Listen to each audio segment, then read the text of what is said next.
Madishia wa Asante Achim North, Ora Andy Apia Kube, abo Accra High Court, abaso pase nei ose Anas Arimeyao, Anas Onyinenim, na Kane GFA boss kwesi Nyantakyi. Wonhunu nanim ewo ne documentary bia ode ba no wato ne din number 12 no. Na woni amane boni ohenamponsa ene kasai. Abani ande Apia Kube e de atodwa se wohwe eye High Court nsema wode atodwa efa yenua Anas na finso me papa akwasi Nyantakyi ensem se ose obie nani ansana Anas ohwe nanim ansana wahye eye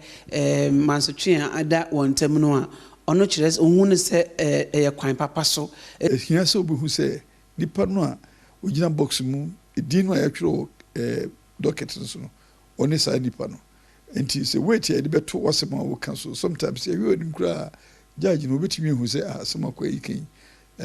nukre wo mu no probability say nukre no e dey say any probability eno no ye discretion of the judge no betimi dey value ato evidence so na say nipa no se hu nanim a better no hu ni body gestures no ni adia e be ma na say bi mi court bi a bi koto Anas try no bi so na nipa miensa na gina box mu a wo nyina de ni bi kata wo nim yenye right because adere kata wo nim na obi ukasa kura yehu ano ni akasa we na eka ti bi nipa miensa na gina box mu no why na no ma evidence no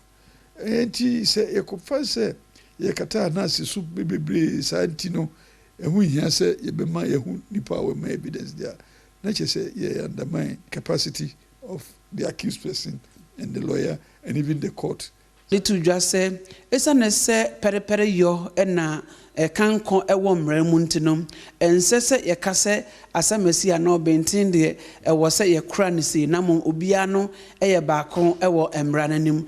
nti eno de enkoyi se satam no na ye yesa no ni se na ya de papa se treaty the kwa bia so a beyond kwaye first treaty witnesses bia in civil or criminal trial na enye kwa papa na ebia na ni da so bi wo se bibi nwa so bi sinti na bia ye ne sadia I cannot tell but sabre ye nyina hu se ehu hia se be ma no ana obi biara we witness preferential treatment bia ye more than normal no evidence abanasa